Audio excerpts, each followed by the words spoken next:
Roxy.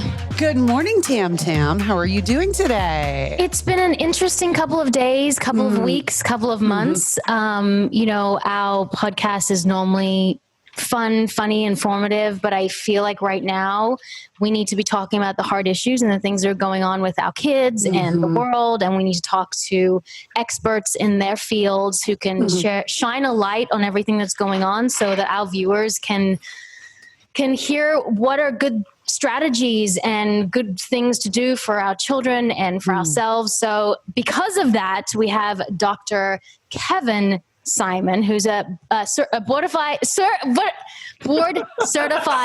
told you I was going to mess it up, psychiatrist, who's going to talk to us about all the things that we need to know about our kids and help us and get some perspective that might not be the same as we have. So thank you so much for being here and chatting with us today.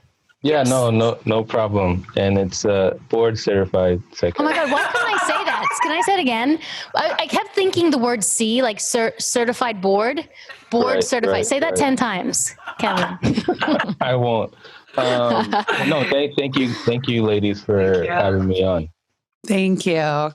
We're really, as Tammin mentioned, there's a lot that's gone on, especially in this past week.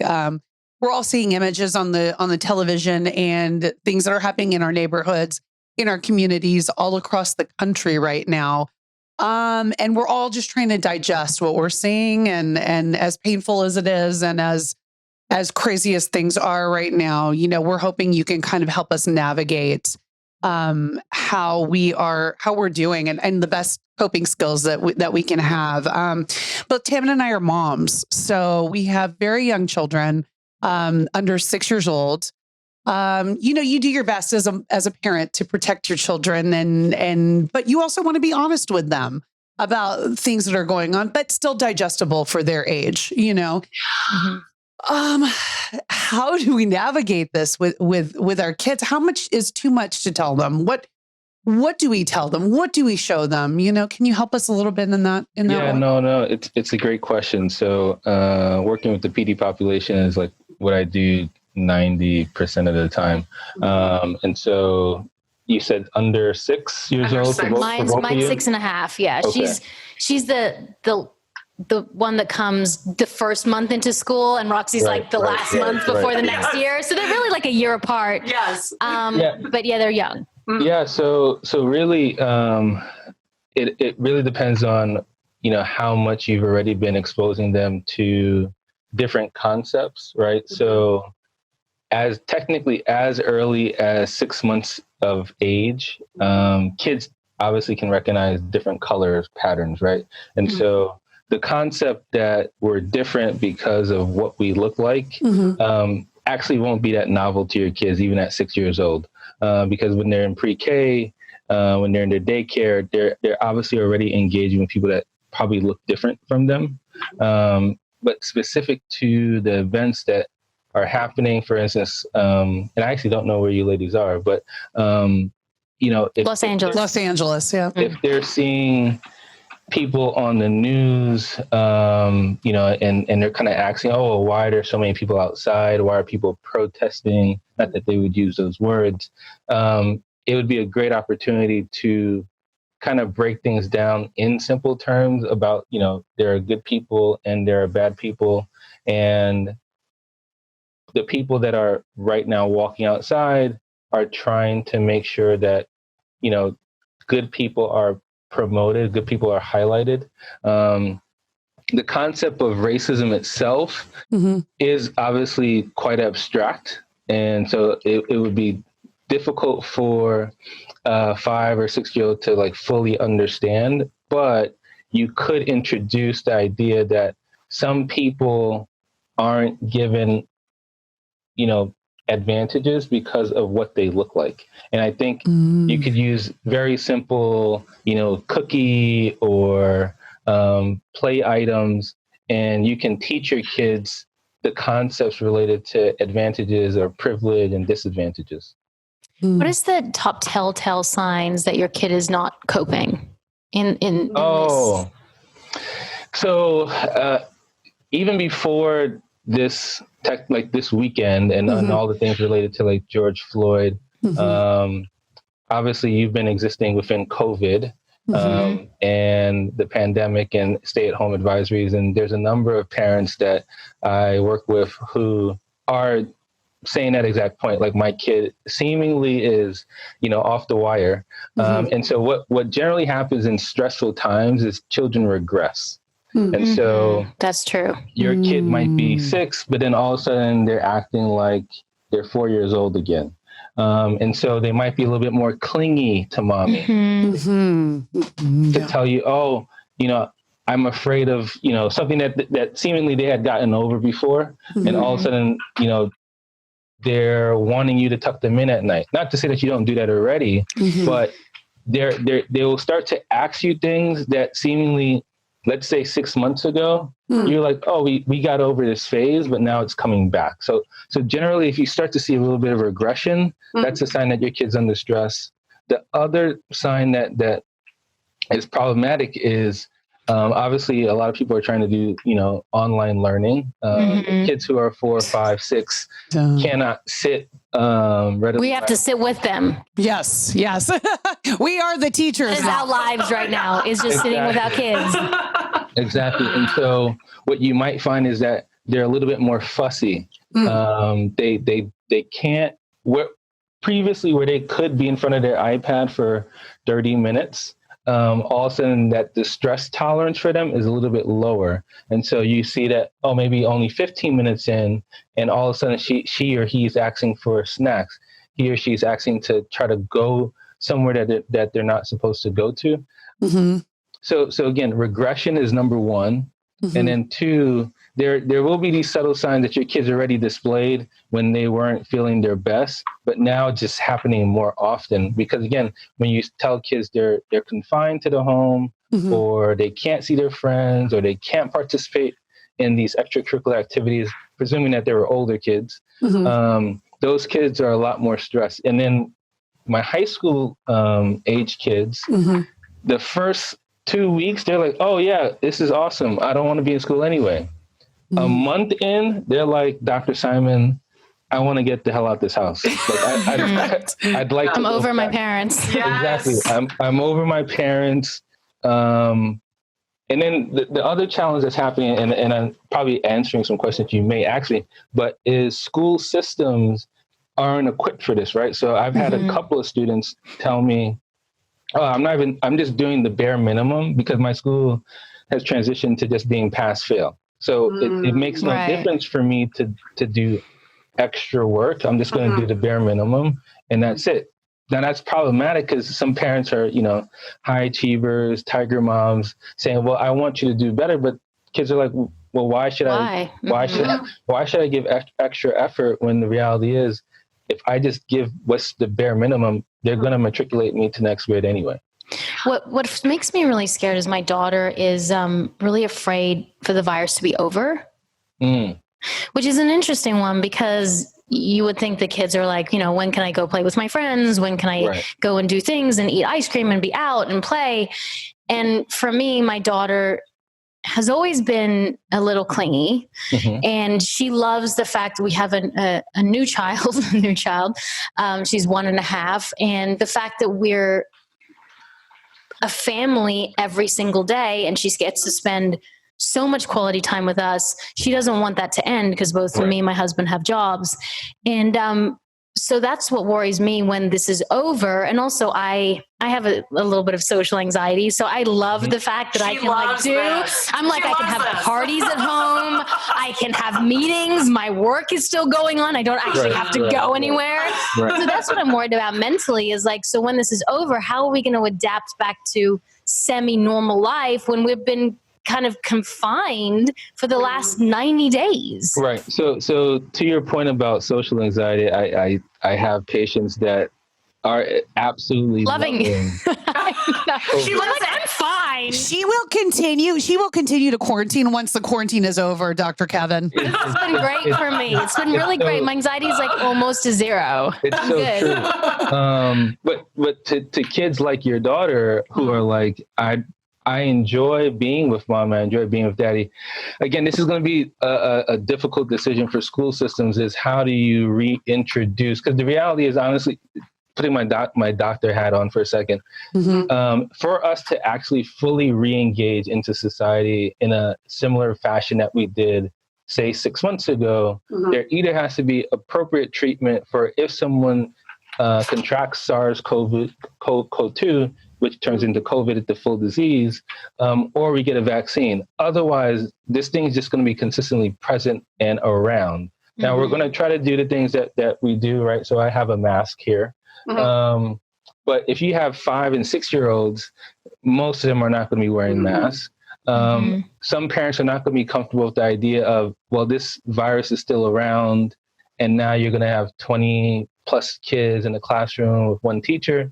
So there may be like a staged classroom setup where half the kids come on Monday, Tuesdays, half the kids come on Thursday, Fridays, Wednesdays used for the deep clean. But honestly, we're probably not going to return back to, November or September 2019, this upcoming September, where kids are just full throttle in school. So to your daughter's point, we'll have to figure out ways to slowly reintroduce the idea of being social and what that looks like, because it's actually going to look quite different come fall of 2020.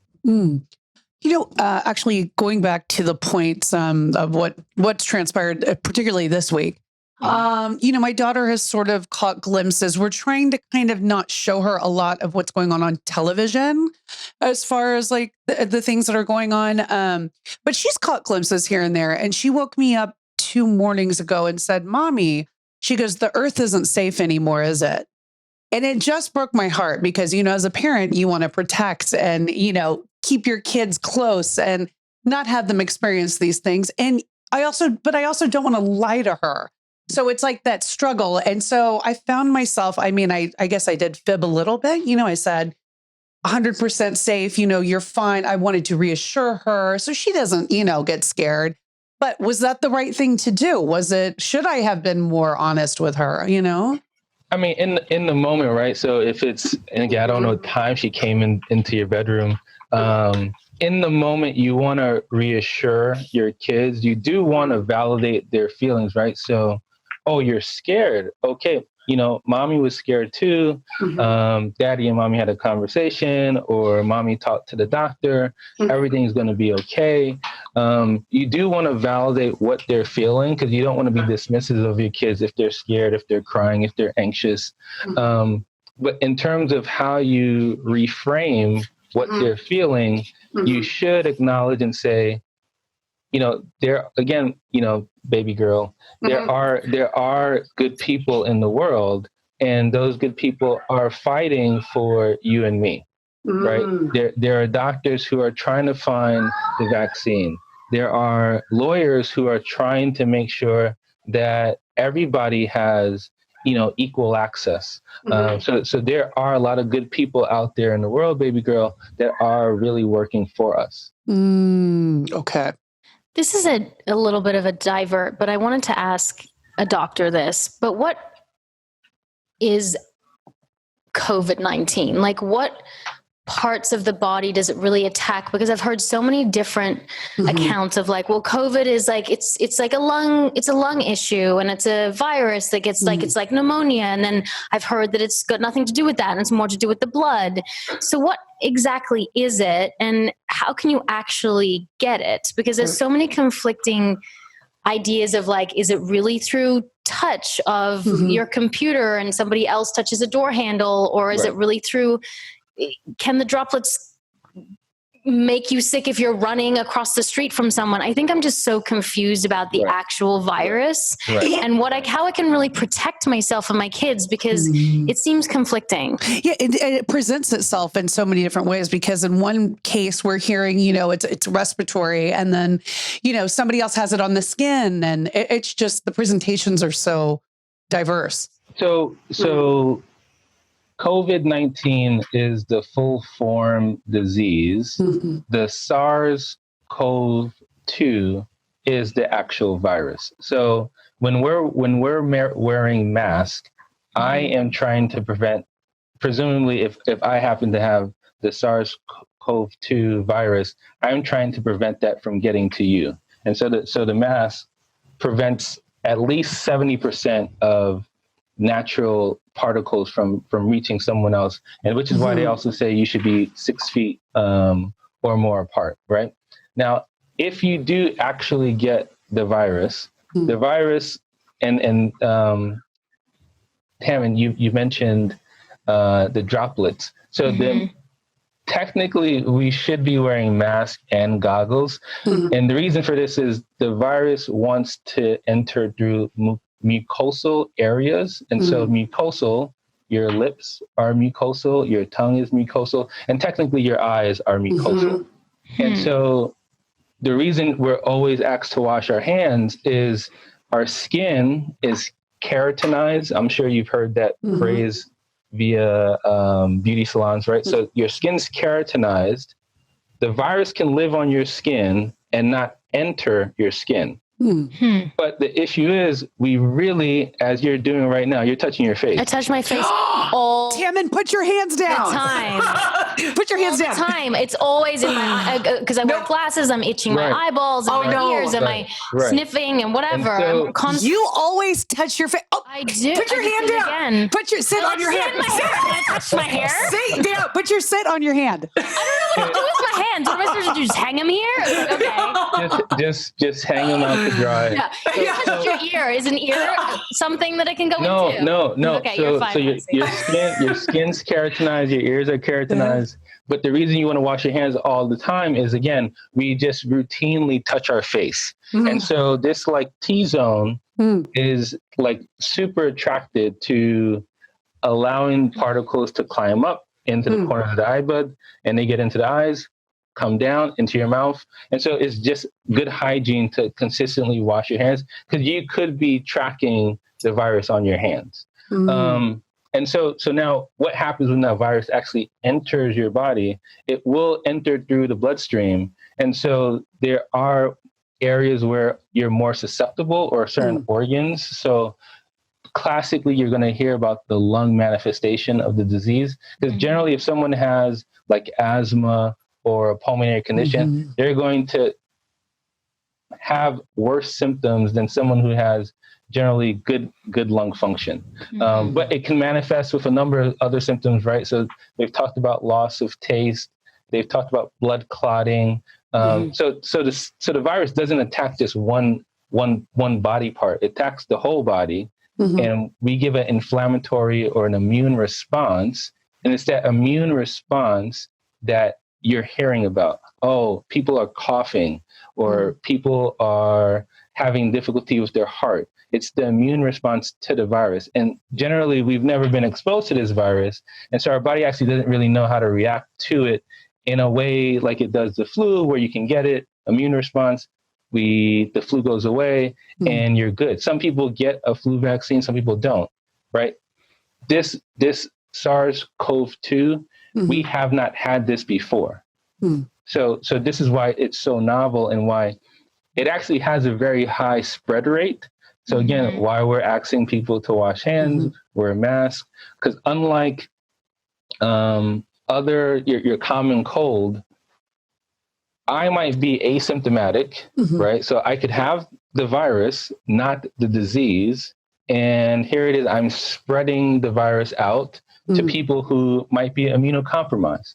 So again, it's why, again, the mask is super duper important, and why you should be washing your hands. And you're doing a great job, Tamara, of not touching your face. I really want to touch my face right now. Don't do it. Every time it comes out, I'm like, don't do it. Don't do it. Don't do it. Question. Wanted to ask you, also kind of going back to this past week with the gatherings. We've seen a large number of people together protesting, gathering. Is the COVID now going to explode? Like, are we going to have like a big surge in COVID cases because some people are wearing masks, some people are shaking hands, some people are not wearing masks? It's sort of all over the place. So I'm in Boston with one of these academic institutions here. And there is suggestions that in about 2 to 3 weeks, we're going to see a bump up big in spike. the COVID cases. Because again, although people are protesting and they have their shirt up, a lot of people aren't. And then the other tragic thing is that law enforcement is using like pepper bullets and pepper sprays. And what's going to happen when people do that? There are going to be asymptomatic people who are exposed now to this pepper, and what they're going to start coughing. Think about that. Yeah. And so there are likely probably several hundred people who have the virus, are asymptomatic, don't really know that they have it, and now they're going to be spreading that. So likely in 2 to 3 weeks, you're going to see a bump up in some of those major cities like Atlanta, Minneapolis, Houston, where the riots and protests are. Why is this virus so dangerous? Why is it different than other viruses? I mean, it just seems like the mortality rate is so high, or is it just that we're hearing about it so much that we think it's higher than, let's say the flu? So if you go back a couple of years, at one point in time, you might have heard of MERS virus. So this virus is unique in that it jumped from an animal model or an animal product to a human product or humans. And so again, because generally viruses should not jump from species to species, this is it's legitimately like a fiction movie that you would see. Like Contagion. Yes. That was a pig, right? Right. Yeah. Believe me, I watched all my virus movies and this went down. Outbreak. And so the like National Institutes of Health, we're trying to create, or the national health systems are trying to create vaccines for conditions that we humans are aware that we have. So when something gets introduced from another species, you're asking a whole set of systems to now go back to the drawing board to now recreate antibodies, recreate animal models where we can test it. So the fact that like even we have vaccine trials occurring now, this is happening at a speed and a rate that's never been seen before. That doesn't mean that I am hoping and praying that the vaccine works, but you got to think about how many other conditions that are viral in nature we don't have vaccines for. HIV, yeah.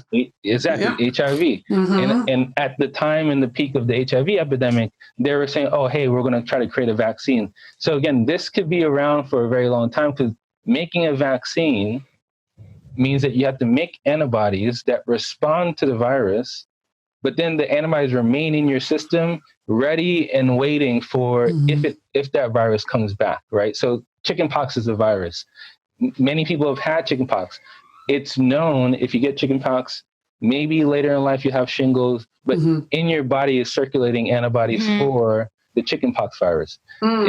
It's not the same for I was going to say MERS for COVID, because we have not been exposed to it yet.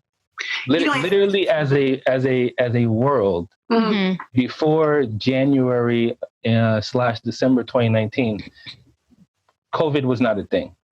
You know, at the beginning of COVID, or when we first started hearing about it, we were hearing more that it attacked the elderly and immune compromised. But now we're hearing reports of COVID attacking children and specifically giving them a disease similar to Kawasaki syndrome, where it attacks their heart. How much, I mean, is that something we need to be very fearful of right now? Is that something that's very rare?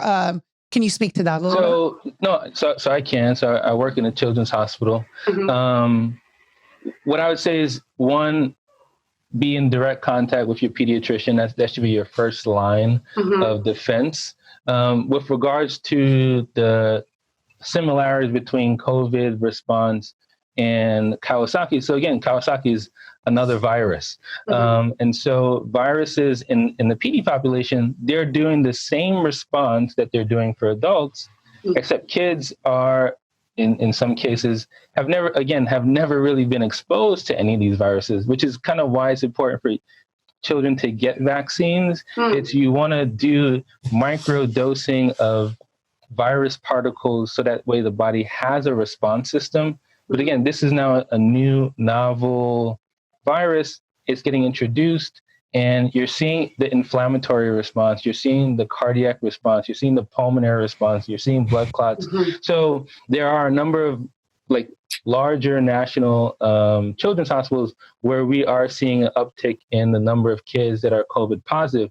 Now, I can say that the positive about kids is they tend to obviously be more healthy than the older population. And so while we're seeing I shouldn't say a lot, while we're seeing some cases of COVID positive or SARS-CoV-2 positive children, we're not seeing as bad of a devastation in the pediatric population. So while they are getting it, they're not dying at the rate that the elderly population is.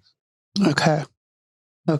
How do you think they're going to, well, what do you think is the best way to open schools then? I mean, how are we going to do this? Are we going to be back at school in September? Is it a mistake? If I was a betting person, I would bet that we would not be open in September of 2020. Because again, in different states, they closed in a phased fashion. Say, oh, well, we shouldn't crowd with more than 50 people. Then it got down to 10 people. And even now, as we're reopening, technically, if you look at CDC guidelines, it'll say you shouldn't have more than 10 people around. It's why even currently now for funerals, you shouldn't have more than 10 people at a funeral. And that's no more than 10 would be at mine, so don't you worry about that. I think I have 4. I have 5 people.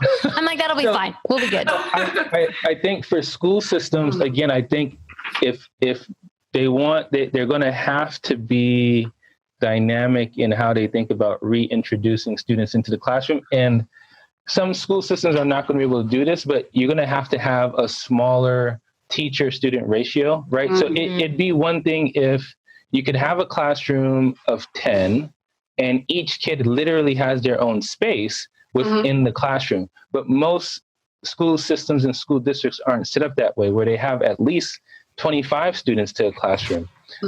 So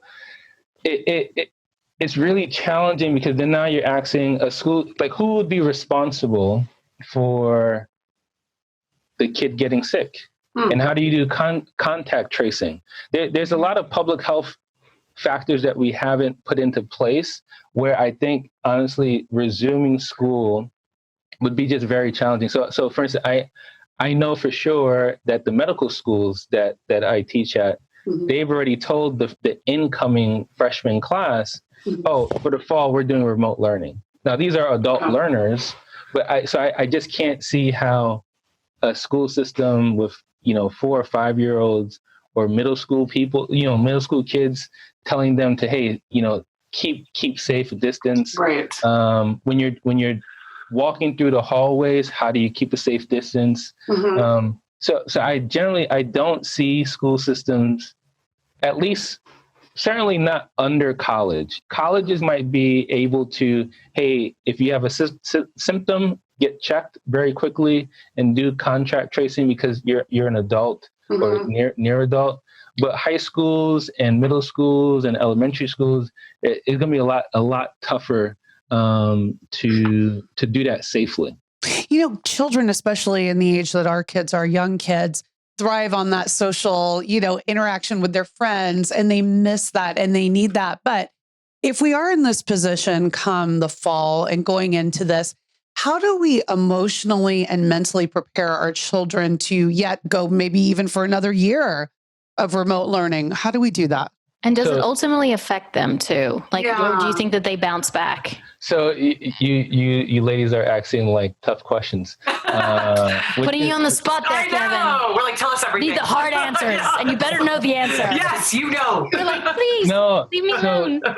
No, so I mean, there is evidence that social isolation over time is challenging and detrimental to kids' mental well-being. So you're going to have to be strategic and smart about, okay, how do we have a safe play date? How do we have safe, so I know a lot of families that say, 5:00, the sun's setting down. We go outside and we allow our kids to play together, but they still have to keep their distance. So you're going to have to definitely become creative and on your own, right? So we are in America. You can do things on your own. You're going to have to be strategic about saying, okay, hey, you know what? We're going to go over to the Simons. Are you guys like good? Has anyone had a fever? And you're going to have to make some decisions about, okay, here's a family that I feel comfortable with, right? So, your cousins can come over or your aunt can come over. You just wouldn't want to be doing that on a regular basis, introducing too many people, because then again, if someone gets sick, you don't really know, well, where was, point person A? So you're going to have to be strategic. Now, the long-term consequences of this, it really depends on how we respond. There's evidence from trauma cases where, again, people are isolated. This is a little bit different because, kids are still with their parents. So I think what you'll find most difficult is trying to, let's just say this were to last another year. Trying to reintegrate kids into school will be very challenging. That's what's happening with my child. Yes. Yeah. She doesn't want to go to school. Right. To say you have to go back into school. You have to learn. You have to, because again, on average, how long would you say? So if your kids aren't actively in pre-K because they're pretty young, or kindergarten, for parents and friends of yours, how long do you think the average school day is now? It's 9 to 3, but with us it's 9 till 11, and then they have a break, and then we do like 1 till 2:30. Yeah. Right. So maybe 2, maybe 4 hours. There's a recent study that just came out polling parents across the nation, and it really depends socioeconomically. If your family makes over $100,000 a year, your kids are actually spending about 3 hours per day in online learning. If you've made less than $100,000 a year, which is quite a bit of families, you're actually getting maybe a day, maybe 2 days of perhaps an hour to 2 hours of actual learning. So again, imagine you went from previously an 8-hour day of school, truncate that now to maybe an hour. Some kids who don't have internet or Wi-Fi are really not in school. And if that projects for another year, to now reintegrate back up to 8 hours, it wouldn't be possible. So you're going to have to do a strategic stage, like graduated re-education. So, okay, we're going to, for September, October, November, we're going to do school for 4 hours a day. And then you get to the new year. Okay, January 4, we're going to do 5 hours a day. You have to build the kids back up. Because you can't go for a year, 2 years, having really little education and prolonged duration of education to then expect kids to say, okay, yeah, mom, I'm ready to go for 6-8 hours. Did you say 2 years? Sorry, I was just like, I stopped listening to everything you said after you said, well, they're going to have like not that much education for, I was like, excuse me, say that again. Sorry, the 3 months has been enough. I said to my husband, I was like, you know what, I haven't been that great. This is the last week of school. And he's like, you know what, 3 months you've been a school teacher. You know what, you're just done with it all. I'm like, yeah, you're right. I'm done with it all. 2 years, I'm really going to be done with it. The reason I say 2 years, the most recent iteration of this we've had is the Spanish flu of 1918, and that lasted 2 years. So that in my mind is a marker, the 2-year benchmark. Yeah.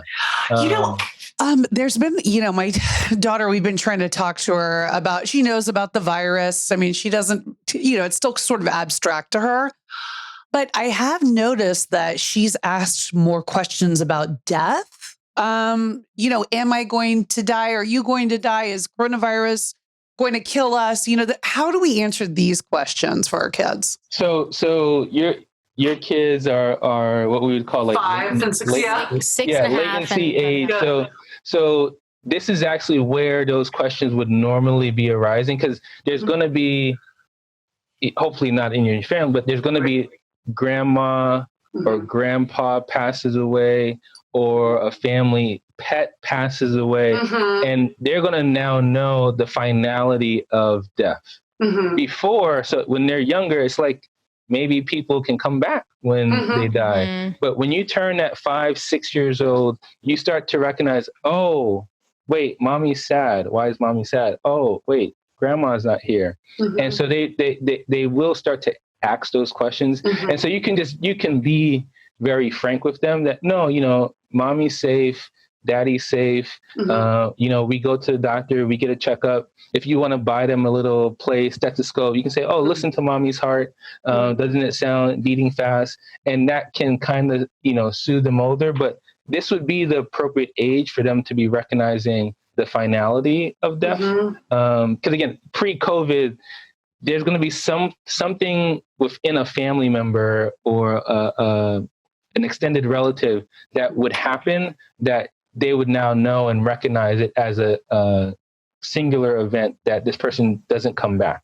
And what about, am I going to die? Like when it's that question, what do you say? Yes, I am one day. Sorry. Or like, sorry. My daughter says, like, you have gray hair. I'm like, that's just because of quarantine. This is not the situation that you should be seeing right now. She's like, are you going to die? You have gray hair. I'm like, I just need to get to the hairdresser. Or even when they say like about themselves, am I going to die? Right. So what you would want to do, and you're not child psychiatrists, but you'd want to ask them, do they think how come that question came up? Right. Do they think they're going to? What do you think that what is death? What is the afterlife? What is heaven? It would be an opportunity to engage them in questions rather than just feed them the answer like, no, you're not going to. Actually engage them in, well, what do you think? Like, why did that come up? And they can tell you, oh, I heard that on, Billy's phone. It's like, oh, well, okay, maybe we shouldn't have Billy hanging around anymore. But you can Billy's bad. You can engage them in, well, where did that come from? Where did that question come from? And when you allow them to have some ownership and autonomy, you can then actually appropriately answer them, right? But if you just say, no, you're safe, you're then shutting down their learning opportunity. What about talking to our children right now about race and what's going on in the world? And, I was upset at myself because it's taken, 5.5 years, 6 years to actually have a deep discussion with her about race and about why we have white privilege and what that means. And she was confused. She said, well, I'm peach. And I was like, that's nice. And I was saying to Roxy, like, it's not that she doesn't see color. She sees color. It just doesn't mean anything to her. So how do we start those conversations and help them on the right path? Like, what do we say?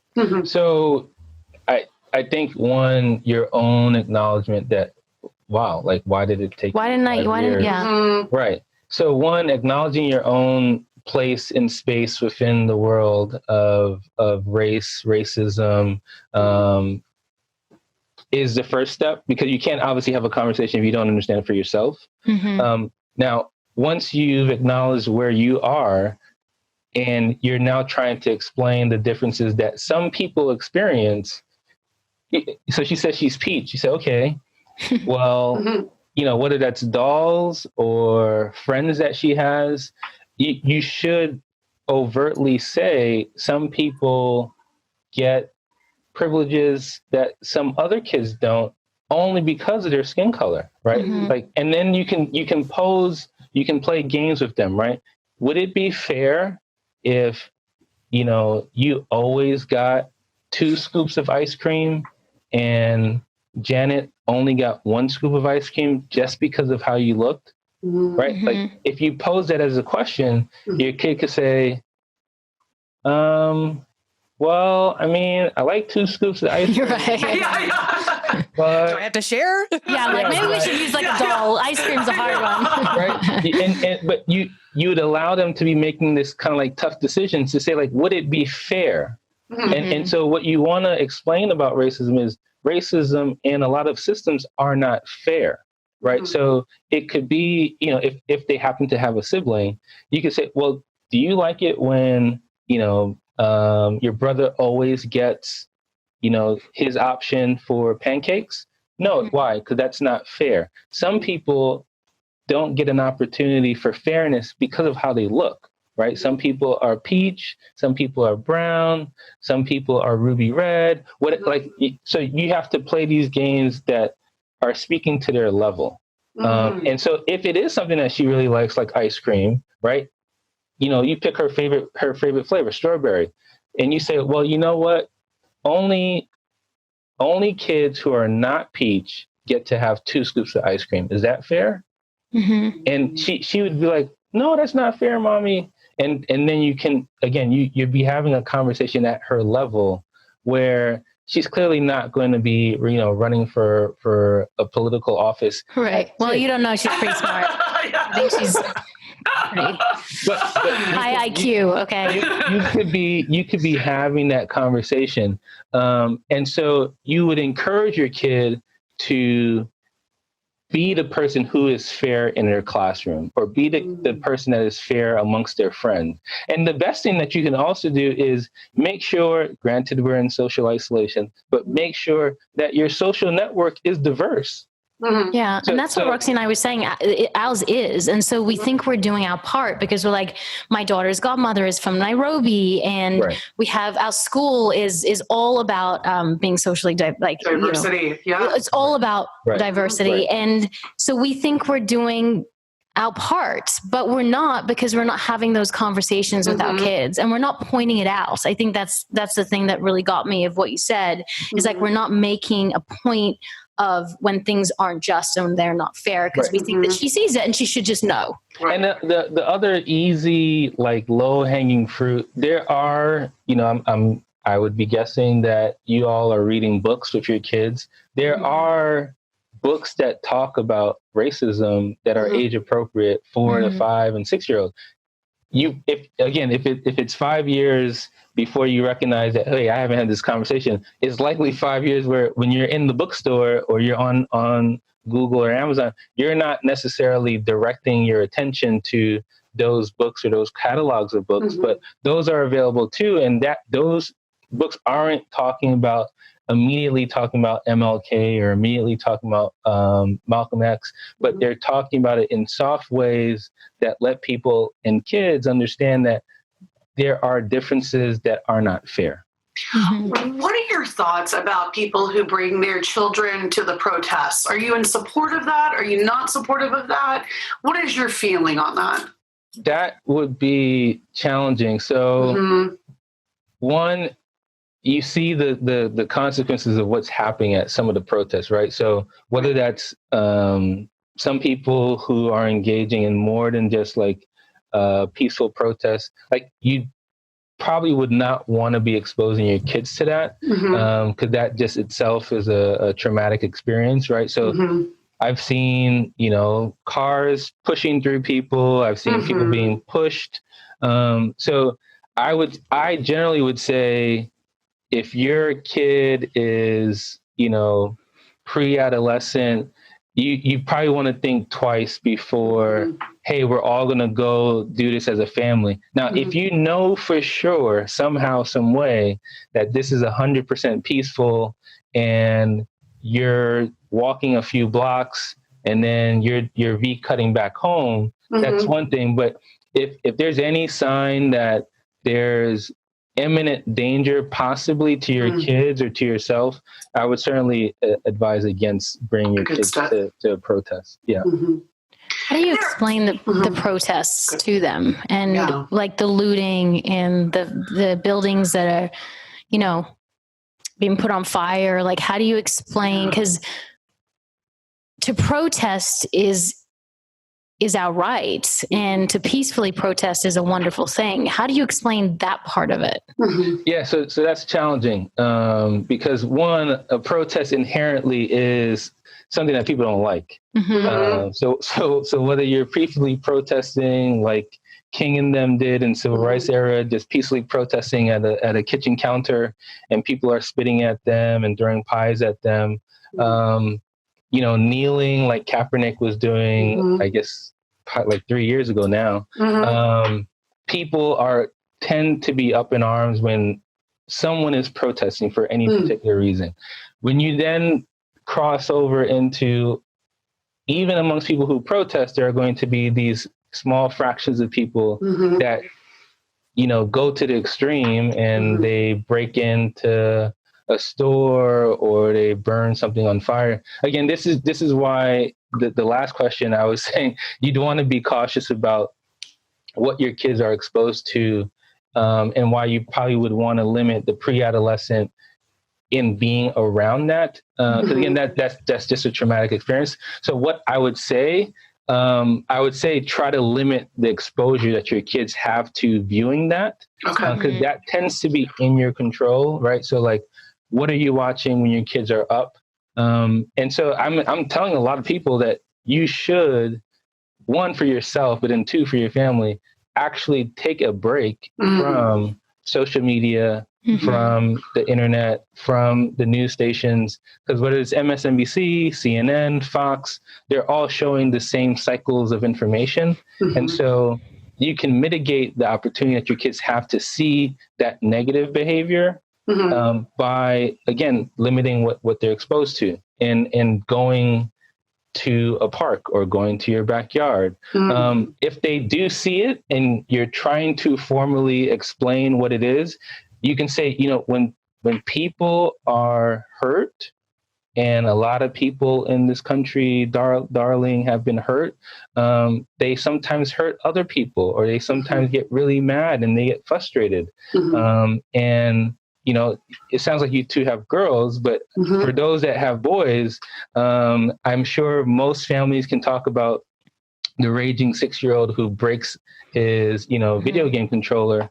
He doesn't. Girls do that too, or at least mine does. Right? You can say, you know, just like when, and you would bring that example up. Remember when you broke your TV, or remember when you broke your toy, and you were really upset? Yeah, some people are really upset right now, and they're breaking their own property. And that would be a way where you can parallel it, and they can say, oh, I remember when I was mad.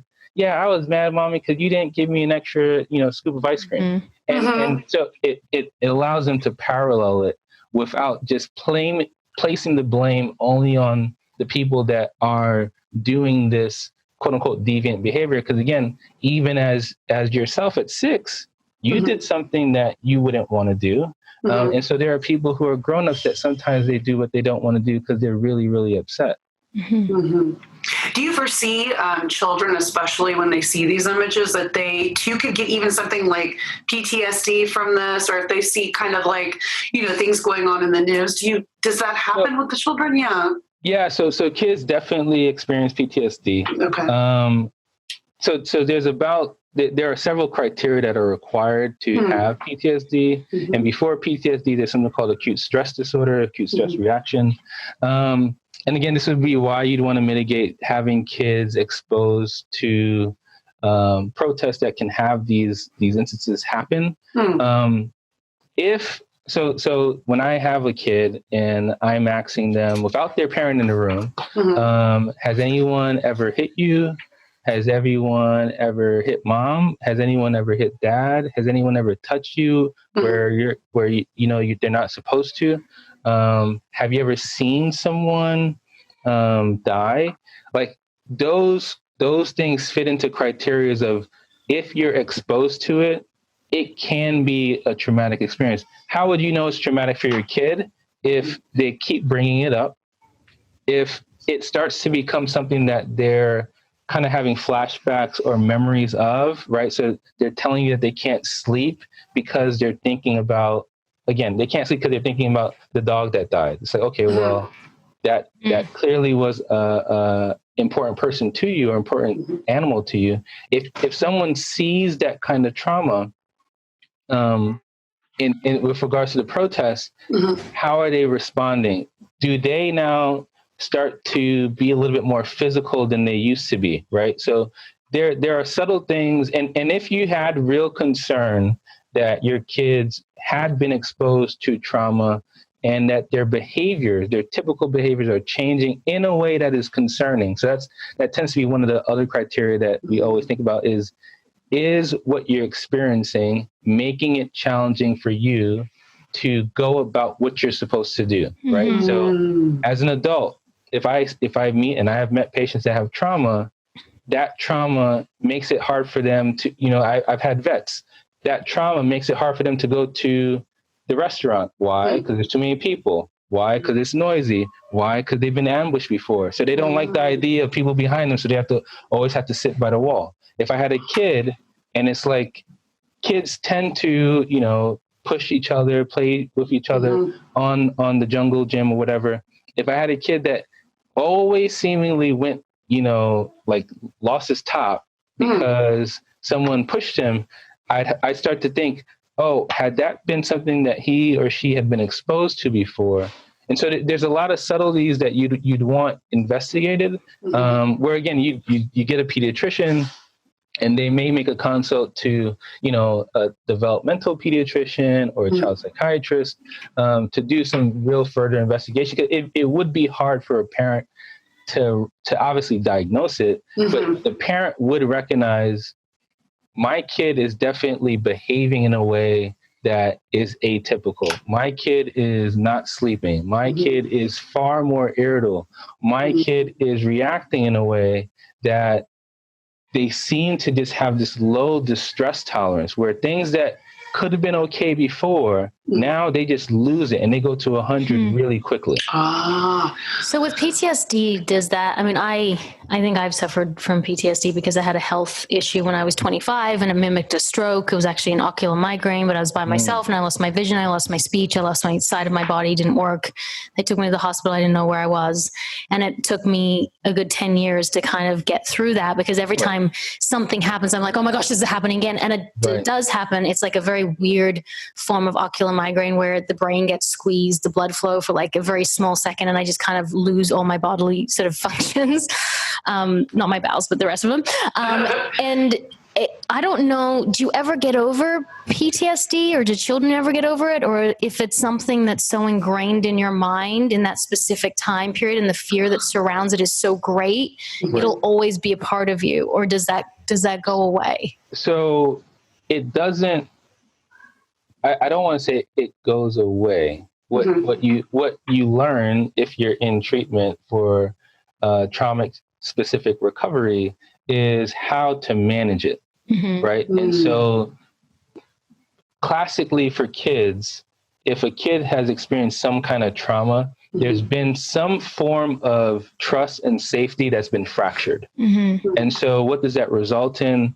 Kids who have problems with letting themselves be vulnerable, because in order to trust someone, you have to be vulnerable, right? So if a trauma's happened, undoubtedly you might have been vulnerable in a situation and not on guard. And so now you were exposed to that trauma. So now you're always on guard. And so in trauma recovery, what you're trying to help the child do is learn, one, yes, recognize what the trauma was, like be able to have a narrative around it, what your emotions are around it, how it happened to you. But then two, as you shift from being able to acknowledge what your feelings are related to it, now start to think about, okay, how do I move forward in establishing relationships? So I'm classically thinking for kids, generally, we don't think about trauma in reference to like vets who see life loss. Kids tend to be more physical trauma, sexual trauma, in that kind of nature. And so you want to help the person begin to develop a sense of comfort in trusting people. And so that often happens in a therapeutic relationship, because here's someone that you're seeing pretty regularly, is not asking anything of you, is listening to you. And so this is where psychotherapy can be very helpful for patients that have experienced trauma, particularly if the therapist is trauma informed. I wanted to ask you too, we're all and Tammin and I have talked about this on the show before, being in quarantine for, 3 months and being with your significant other, quarantine that long as well. There's no doubt that you're going to be on edge sometimes. How many divorces are happening? Yeah, right. And you'll be on edge, and fights happen, and you try to do the best you can do. And inevitably, sometimes your children are in the room when you fight, Yes. and they hear you scream and they hear you yell. And how damaging is that for a child? And what is the best way to sort of Roxy's like asking for a friend, asking for a friend. Just asking for a friend. I've heard through the grapevine. Is it okay for kids to hear their parents yell at each other as long as there's some sort of resolution, or what? Right. So I would say this pre-COVID too. So the idea is that kids obviously are going to see their parents and hear their parents, even when their parents don't think they're hearing them. And kids are little mirrors. So you have to be honest about what's happening, right? So, oh man, mommy and daddy, we yelled and we really shouldn't have yelled, and we apologize. And you have to do the overt, like, mommy is sorry that she yelled She's at daddy. PMSing. And daddy has to say, daddy was really wrong, because you have to show your kids a model of what acknowledging your emotion is, as well as acknowledging when you're wrong and giving forgiveness and asking for forgiveness. Because if you just try to buffer it and just pretend like nothing happened, well, what do you think your kids are going to do when they do something wrong, right? So if your kid breaks the plate, right, and say, "Oh, baby, did you break the plate? I know, I'm so sorry that it happened to you.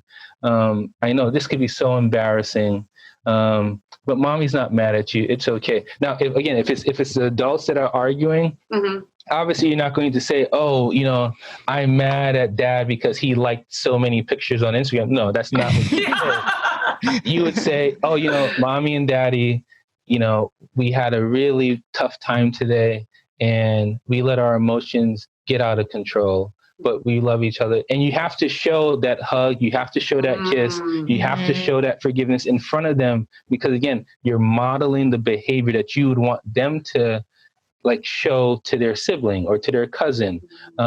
So don't hide it.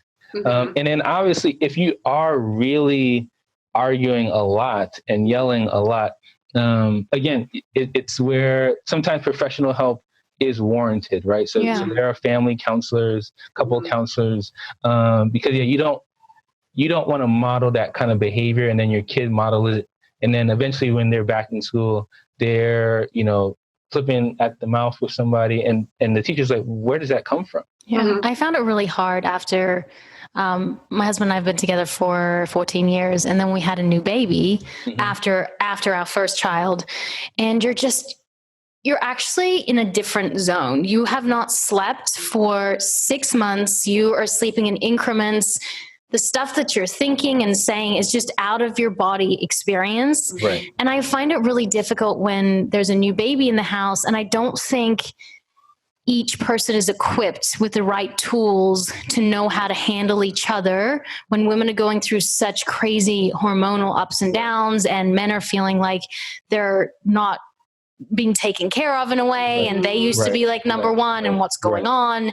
I think we need to talk more about that, not just now, but just in general, because it's a really hard time for families. And now that I'm through it, I'm like, thank God, we're all good and we're happy again. But I worried that oh my gosh, have I traumatized my kids? Because I was just screaming around that time, but I didn't even know why. Right. So again, when you're talking about that infancy, first 6 months, that is a trying time for the new parent, and every time it happens again. And what you might have noticed, I'd be curious, is that whoever the older child was, again, in that environment, in that time, they probably regressed a little bit, right? Yes. So they start to see, wait a minute, how come mommy's like mommy's bringing the breast back out. Like, can I she would want to suck on it. Seriously. Right. She was like, let me taste your breast milk. I'm like, this is strange and weird. Yeah. So that regression happens, and regression also happens for adults when we're under stress. Interesting. Yeah. When we're under stress, that's why we keep saying you're acting like a child. Yes, exactly. You start to act in ways that you had previously grown out of, but the stress brings you back. So it's actually why if you ever go back to your parents' house, I act like a child. Even as a 45, you won't tell me what to do. Yeah. Exactly. That's what's happening in those times of acute stress. Is you're reverting back to your core stuff.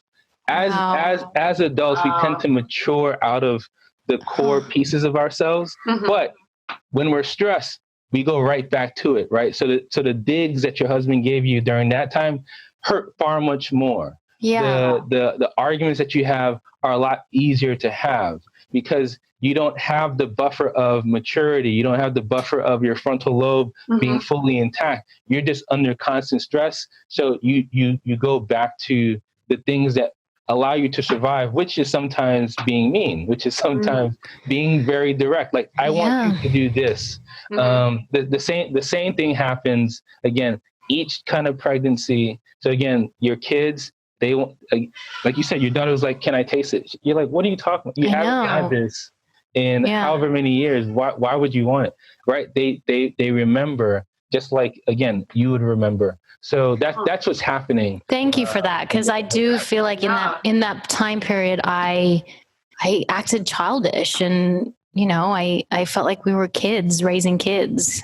Yeah. Right. And your hormones are raging at that point too, where it's like, you always blame the hormones. Always. It's the hormones' fault. I mean, hormones are raging. And then when you're talking about sleep is so critical, right? Because right now, if I just tried to deprive you of sleep, 8 hours of sleep, you would be super irritable. Right. Now you've just protracted that, or you've made that a daily existence for you for, 6 months. Like, you're going to feel horrible. Yes.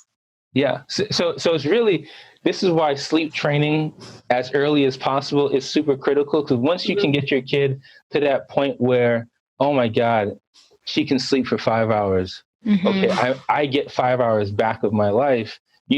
That's when the shift starts to happen, and there's a homeostasis that happens in the household, is when the baby can sleep consistently through the night. That's so true. Yeah, this is the key. Now I feel like everything makes sense and I don't need to go get therapy. Thank you. I know. I was right. Dr. Kevin, you've been amazing. Thank you so much. I would keep talking. I know, please, forever. can you come back, please? Yes. I mean, I'm sure we're going to get so many people wanting you back. So please don't be a stranger. Yeah, no problem. If there's any topics, medical, child, psychotherapy, whatever you guys want to talk about, more than happy to come back. And you're in Boston. You're in Boston, yes? My husband's from Boston, from Weston. Oh, well, yes. I'm from Boston, originally from Brooklyn, New York. Oh, nice. So home of the Yankees. Oh, so not a Patriots fan then, huh? No. Roxy's like, goodbye. Yeah, it's okay. I'm from Texas. I'm a Cowboys fan. Okay. I'm from Australia. I'm like, what are we talking about? Yeah, exactly. You're like, wait, what? Like AFL, Australian football, what? And Dr. Kevin, where can people find you? Yeah, so people can find me online at Dr. KM Simon. That's my Instagram. That's my Twitter. At my website, kevinsimonmd.com. People can reach out to me if they want to, ask me any questions. Amazing. Great. And you can find us on Women on Top Official on Instagram. And Women on Top Podcast on Facebook. Rate, subscribe, and comment. Do all of it and share and talk and make us number one. Yes. No pressure. And we are Women on